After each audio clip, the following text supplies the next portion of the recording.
Hello guys, ఈరోజు మనం mini చెఫ్లో చూసేద్దాం రాగి ముద్ద విత్ ఫిష్ పులుసు.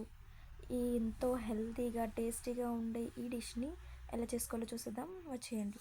ఈ డిష్ కోసం నేను 300 గ్రామ్స్ ఆఫ్ ఫిష్ వంజరం చేపని తీసుకొని నీట్గా ఉప్పుతో కడుక్కొని తీసుకున్నానండి.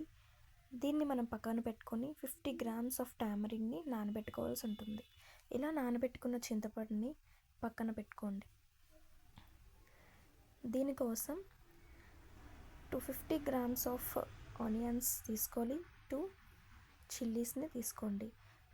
స్టవ్ మీద కడాయి పెట్టుకొని 5 to 6 table spoons of oil వేసుకొని మనం కోసి పెట్టుకున్న ఉల్లిపాయలు, పచ్చిమిర్చి వేసుకొని బాగా ఫ్రై చేసుకోవాలి. ఉల్లిపాయలు అనేవి గోల్డెన్ బ్రౌన్ కలర్ వచ్చేంత వరకు ఇలా ఫ్రై చేసుకోవాల్సి ఉంటుంది. ఆనియన్స్ గోల్డెన్ బ్రౌన్ కలర్కి వచ్చిన తర్వాత ఒక చెంచాడు అల్లం వెల్లుల్లి పేస్ట్ ఫ్రెష్గా దంచుకున్నది వేసుకోండి. బాగా కలుపుకొని 2 చెంచాలు కారం ఎక్కువ తినే వాళ్ళైతే 2.5 చెంచాలు వేసుకోండి. కారం మొత్తం ఉల్లిపాయలన్నిటికీ పట్టేటట్టు కలపండి. కారం వేసుకున్న తర్వాత మనం కడిగి పెట్టుకున్న ముక్కల్ని ఒక్కొక్కటిగా వేయండి. ముక్కలు వేసిన తర్వాత కదపకుండా మూత పెట్టేయండి. మూత పెట్టిన కొంచెం సేపటికి మనం నానబెట్టుకున్న చింతపండు నీళ్ళని వడకట్టుకొని వేసుకోండి.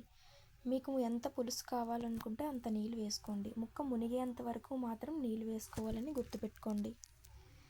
మెల్లగా ఒకసారి కలిపి హై ఫ్లేమ్లో పెట్టండి. హై ఫ్లేమ్లో మరిగించిన తర్వాత రుచికి సరిపడా ఉప్పు వేసుకోండి.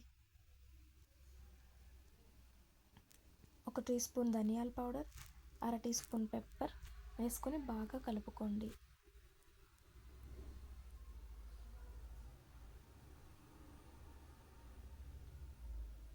దీన్ని హై ఫ్లేమ్లో బాగా మరిగించండి.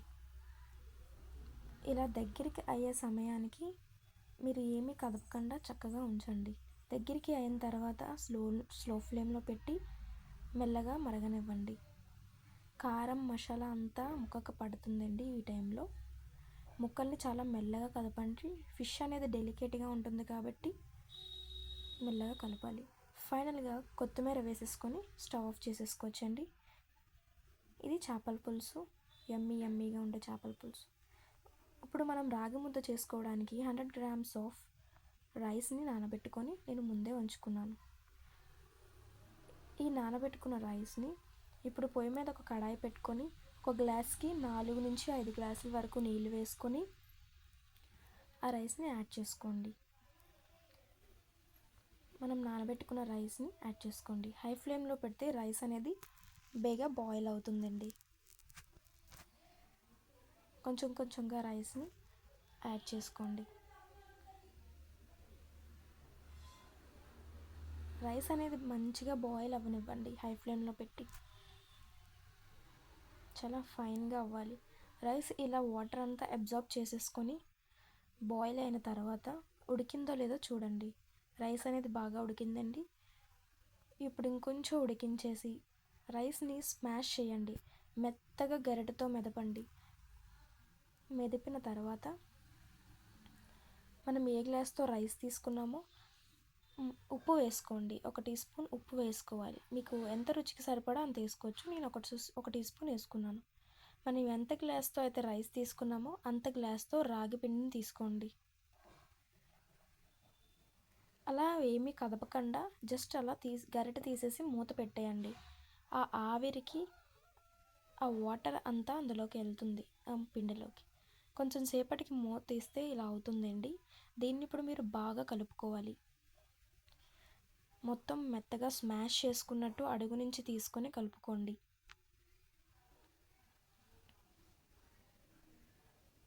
ఇలా కలుపుకున్న టైంలో బాగా స్మాష్ చేస్తూ కలపండి. ఇలా కలిపాక ఒక 3 టేబుల్ స్పూన్స్ ఆఫ్ గీని యాడ్ చేసుకోండి. ఇంకా ఎక్కువ గీని వేసుకున్నా పర్లేదండి. ఇలా గీ అంతా వేసిన తర్వాత బాగా మిక్స్ చేయండి.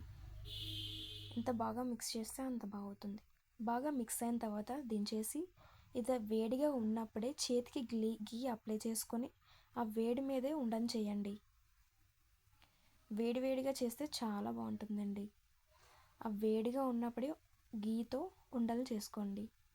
ఇంతేనండి, ఎంతో యమ్మీగా టేస్టీగా ఉండే ఈ రాగి ముద్ద విత్ ఫిష్ పులుసు చాలా హెల్దీ అండ్ చాలా టేస్టీ. ఎంతో మంచిగా ఇంట్లోనే చేసుకోవచ్చు అండి. చాలా సింపుల్. మన టిప్స్ని ఫాలో అయిపోయి చేసేసుకోండి, ఈజీగా చేసుకోవచ్చు. ఈ వీడియో కనుక మీకు నచ్చినట్లయితే లైక్ చేసి, షేర్ చేసి, సబ్స్క్రైబ్ చేసి, కామెంట్ కూడా చేయండి. అలాగే పక్కనే ఉన్న బెల్ ఐకాన్ని క్లిక్ చేయండి.